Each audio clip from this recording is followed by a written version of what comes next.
Muy buenas y bienvenidos a Escribiendo su Palabra verso a verso. Estoy muy contenta de poder estar de vuelta. Sé que habéis estado bien acompañados porque Narcis, mi marido, estuvo ayer grabando el podcast. Ha sido una semana complicada, tenía dentista, no podía hablar bien, ni siquiera podía comer, me dolía mucho toda la zona de la mandíbula y demás.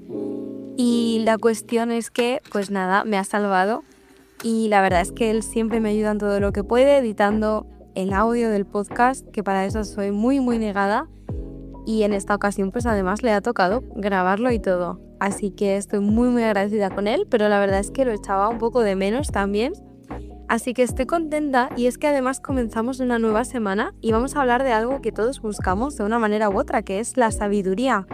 No en el sentido de información o de conocimiento, sino sabiduría para vivir bien, para tomar decisiones pues mejores, para entender la vida cuando se vuelve pues en modo complejo, ¿no? Y creo que el texto de hoy nos va a dar una afirmación que es un poco sorprendente quizás, pero es muy útil para introducirnos un poco en esta temática. Así que vamos a leer la Biblia juntos, verso a verso y sin prisa, en Proverbios 1, versículo 7. Dice: el temor del Señor es el principio del conocimiento. Los necios desprecian la sabiduría y la disciplina. Es que esta parte de el temor del Señor es el principio del conocimiento es la parte que a mí me parece un poco sorprendente y hablaremos de qué significa eso del temor del Señor. Pero antes, fíjate en dónde comienza la sabiduría. El libro de Proverbios es entero un libro que me encanta porque está lleno de consejos, ¿no? Y este es el comienzo, en cierto modo, de ese libro porque estamos en el capítulo 1, lo que estamos leyendo. Y abre ya con una idea muy clara, que es que la sabiduría tiene un punto de partida. Y no está en la inteligencia, ni en la experiencia, o en la educación, en una gran universidad a la que asistir, o haber estudiado y leído millones de libros, sino que según la Biblia comienza en un lugar diferente, que es el temor del Señor.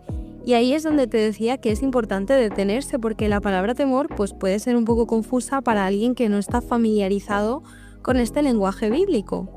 ¿Qué significa esto de el temor del Señor? En este contexto, el temor no tiene nada que ver con el miedo de estar ante un peligro, como si Dios fuese un ser enfadado del que hay que huir, sino que la palabra temor aquí se parece mucho más a una mezcla de reverencia, de respeto, de un respeto muy profundo y de reconocimiento también podríamos decir, ¿no? La cuestión es que el temor del Señor es ese momento en el que una persona deja de verse a sí misma en el centro del universo y reconoce que hay alguien que es mayor y más sabio y más digno que uno mismo, ¿no? Y es el Señor.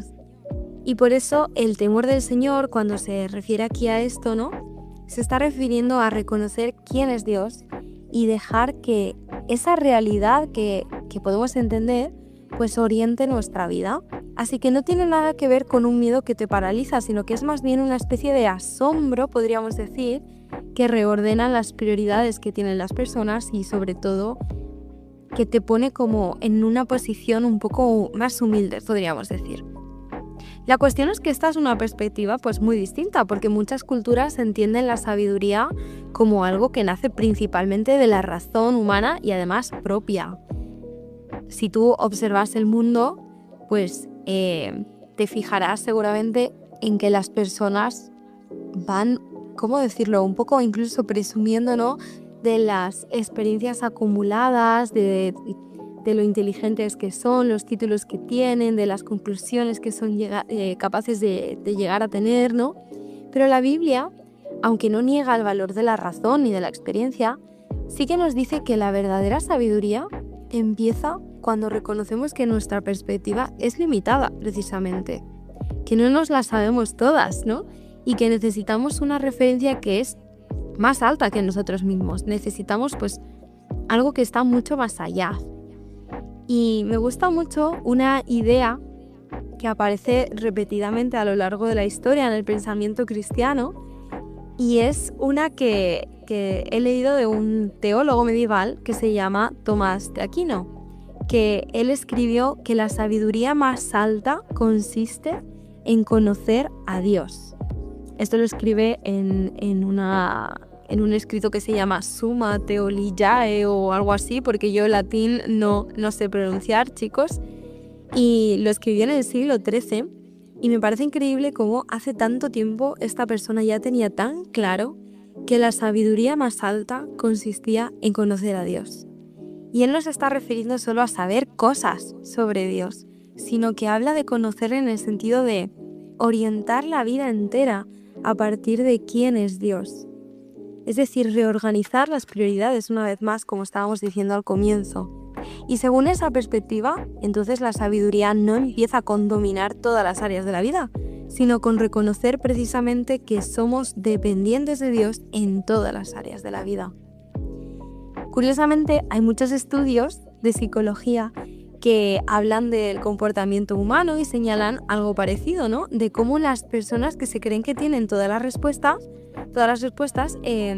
pues suelen tomar decisiones mucho más impulsivas y menos reflexivas. Y a eso pues se le llama un poco humildad intelectual, ¿no? Bueno, a lo contrario, mejor dicho. Lo contrario de eso sería la humildad intelectual, el tener la capacidad de reconocer los límites de nuestro propio conocimiento. Y esa actitud, el reconocer que no lo sabemos todo, es uno de los rasgos más fuertes de las personas que se consideran sabias. No sé si me estás siguiendo. Precisamente el ser considerado sabio tiene que ver y está totalmente ligado con el ser humilde intelectualmente.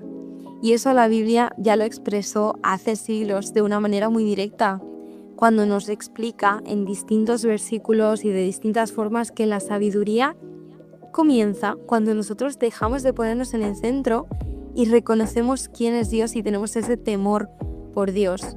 De esa forma algo puede cambiar de verdad nuestra forma de ver la vida y empezamos a preguntarnos cosas distintas, como por ejemplo, en vez de si ya he aprendido todo, ¿no? ¿Qué podría yo aprender de esta situación? Pues a lo mejor en vez de eso me empiezo a preguntar qué me puede enseñar Dios a través de esta persona, a través de esta situación y demás, ¿no?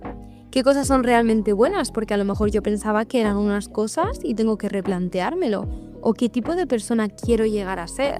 Porque muchas veces tenemos un modelo muy claro de personas que hemos observado a nuestro alrededor y quizá Dios nos ayuda a reorganizar un poco esas prioridades y a lo mejor ya no me va a interesar tanto pues ciertas cosas de la vida, sino que le voy a dar prioridad a cosas más importantes. Así que la sabiduría bíblica no es teoría, no es información, no es conocimiento, sino que es una forma de vivir en la que reconocemos a Dios como la referencia más alta posible para nuestra vida. Pregúntate qué área de tu vida estás intentando controlar completamente sin reconocer la necesidad de la sabiduría de Dios, porque es una pregunta que si la podemos llegar a responder, entonces ahí seguro va a comenzar una sabiduría mucho más honesta, mucho más profunda y mucho más bíblica.